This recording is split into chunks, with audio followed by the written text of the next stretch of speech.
اللهم صل على سيدنا محمد يا رب صل وسلم دائما أبدا على حبيبي. اور نافرمانی اور گناہ کفر کے قاصد ہیں. نافرمانی اور گناہ جو ہے نا یہ کفر کے قاصد ہیں. اور سب سے بڑی نافرمانی وہ کفر ہے. ابتدا فسق سے ہوتی ہے. ابتدا کس سے ہوتی ہے؟ فسق سے ہوتی ہے. فسق نکلنے کو کہتے ہیں. فاسق نکلنے والے کو کہا جاتا ہے. یعنی جو اللہ کو بھی برحق مانتا، اس کے احکام کو بھی برحق مانتا، لیکن کبھی کبھی ایسا ہوتا ہے نفسانیت غالب آ جاتی ہے اور وہ احکام کو چھپ چھپ کر توڑنا شروع کر دیتا ہے. چھپ چھپ کر. تو ایسے آدمی کو فاسق کہا جاتا ہے. اور فسق کی 3 قسمیں علماء نے بیان فرمائی ہیں. ایک اس کا ابتدائی درجہ ہے. ابتدائی درجہ کیا ہے کہ یہ نافرمانی کرتا ہے اور اسے برا سمجھ کر کرتا ہے. اس کا نام تغالی ہے. اس کو تغالی کہا جاتا ہے. یعنی نافرمانی کو برا سمجھ کر کرے، اس کا ضمیر اس پر اس کو ملامت بھی کرے. یہ ابتدائی درجہ ہے. اب اگر یہ توبہ کر لیتا، اللہ پاک کا فضل شامل حال ہو جاتا ہے، رجوع اللہ کر لیتا ہے تو ٹھیک ہے، وگرنہ یہ آگے بڑھتا رہتا ہے. پھر اس کو انہماک کہتے ہیں. دوسرا درجہ شروع ہو جاتا ہے فسق کا. فسق کا جو دوسرا درجہ ہے وہ انہماک ہے. انہماک کہتے ہیں اب برائی کی برائی دل سے نکل جائے. اب گناہ کر رہا ہے لیکن اس کا ضمیر اس پر کہ چونکہ نہیں لگاتا. یہاں سے بھی یہ واپس نہ ہو تو ایک تیسرے درجے میں پہنچ جاتا ہے اور اسے جہود کہا جاتا ہے.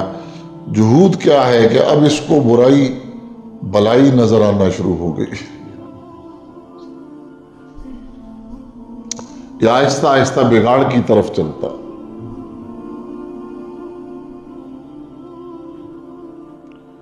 اور جب برائی بلائی نظر آنا شروع ہو جائے، یہ فسق کا وہ درجہ ہے جس کی باؤنڈری کفر سے ملتی ہے.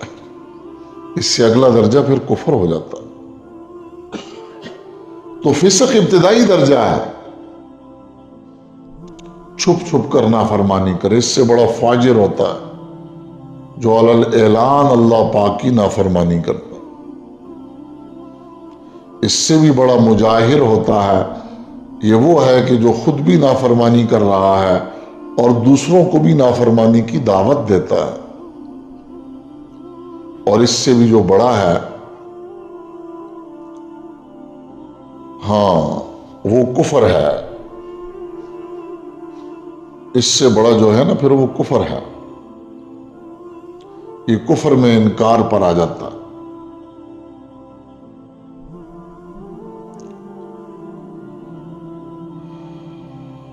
اور کفر حضرت فرماتے ہیں مختلف قسم کا ہوتا ہے. ایک کفر جہلی ہوتا ہے، ایک کفر انکاری ہوتا ہے، اور ایک کفر حکمی ہوتا ہے. کفر جہلی کا سبب جہالت اور نادانی ہوتی ہے، اہل علم سے دوری ہوتی ہے، اور اس وجہ سے نہ اللہ کی ذات کو جانتا ہے نہ اس کی صفات کو جانتا اور انکار کر رہا. بلکہ بعض اسلام کے دعوے دار بھی اس کفر کے شکار ہو جاتے ہیں جہالت کی وجہ سے. وہ کلمہ پڑھتے ہیں لیکن اللہ پاک اور اس کے رسول میں فرق نہیں کر سکتے. رسول کو وہی صفات دے رہے جو خدائی صفات ہیں، اور یہ سارا کام جہالت اور نادانی کی وجہ سے ہوتا. تو یہ کفر جہلی یہ عوام کا کفر ہے، اس میں عمومی طور پر عوام مبتلا ہوتے ہیں، اور وہ عوام جو اہل علم کے پاس بیٹھنا نہیں چاہتے، تو نتیجہ اس کا یہ ہوتا ہے کہ وہ اس کفر کا شکار ہو جاتے ہیں۔ دوسرا کفر انکاری ہے۔ کفر انکاری کے مختلف اسباب ہیں اور یہ خواص کا کفر ہے۔ کفر انکاری یہ خواص کا کفر ہے، اور اس کا ایک سبب جو ہے وہ تکبر ہوتا ہے۔ یہ حق کا انکار کر رہا ہے تکبر کی وجہ سے۔ اس کی مثال ہمارے پاس فرعون کا کفر ہے۔ یہ فرعون، حامان، ابی ابن خلف، یہ قرآن پاک میں ماننے اور نہ ماننے والوں کے کچھ چند ایک واقعات بیان کیے گئے ہیں، تو اس کا یہ مطلب نہیں کہ بس یہی چند ایک نافرمان تھے، بلکہ اصل یہ ہے کہ یہ جو چند افراد کے نام قرآن پاک میں آتے ہیں، یہ کفر اور نافرمانی کے مختلف ڈھنگ کے نمائندے ہیں۔ ایک فرعونی ڈھنگ ہے۔ فرعونی ڈھنگ کیا ہے کہ آدمی اقتدار کے نشے میں حق کا انکار کر دے۔ آج بھی اگر ایک آدمی اقتدار کے نشے میں حق کا انکار کرے، اس کا یہ جو کفر ہے، اس کو فرعونی ڈھنگ کہا جاتا۔ فرعون موجود نہیں ہے آج، لیکن فرعونی ڈھنگ ضرور موجود ہے۔ قارونی ڈھنگ ہے، مال کے نشے میں آدمی حق کا انکار کر دے۔ قارون موجود نہیں ہے، قارونی ڈھنگ موجود ہے۔ تو کفر انکاری کا پہلا سبب یہ تکبر ہوتا ہے، اور کفر انکاری کا دوسرا سبب وہ ملامت کا خوف بھی ہوتا۔ بھائی میں حق کی پیروی اس لیے نہیں کر رہا، حق کا ساتھ اس لیے نہیں دے رہا کہ زمانے کے لوگ اس کو اچھا نہیں سمجھتے، مجھے طعنے اور ملامت کریں گے۔ خواجہ ابو طالب وہ اسی کفر کا شکار ہو گئے۔ لولا الملامت حذر مسبت لوجدتنی سمحا بذاک مبینا۔ ان کے آخری وقت کے اشعار ہیں کہ اے بھتیجے، اگر مجھے اپنے زمانے کے ان چودھریوں کے ملامت کا خوف نہ ہوتا، میں تیرے دین کو ایک سخی کی طرح قبول کر لیتا۔ آج بھی بہت سے ملامت کی وجہ سے حق کی پیروی نہیں کرتے، لوگ کیا کہیں گے۔ تیسرا سبب وہ مفادات ہوتے ہیں۔ بعض لوگ مفادات کی وجہ سے اس کفر کا شکار ہو جاتے ہیں۔ اس کی مثال نجاشی کا کفر ہے۔ نجاشی کے دربار میں جب جعفر طیار رضی اللہ تعالیٰ عنہ نے اسلام پیش کیا تو نجاشی پر حق کھل گیا تھا،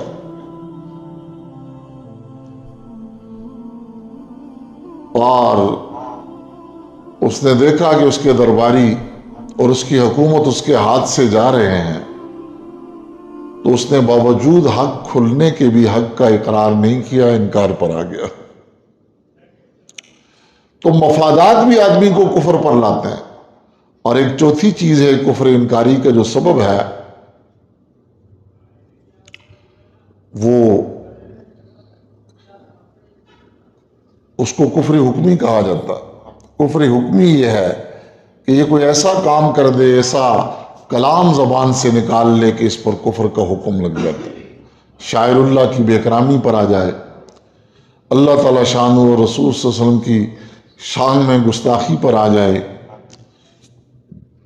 علماء ربانیین صوفیاء صادقین کی اہانت پر آ جائے، اس پر کفر حکمی لگ جاتا ہے۔ اس لیے یہ نافرمانی کی مختلف قسمیں ہیں۔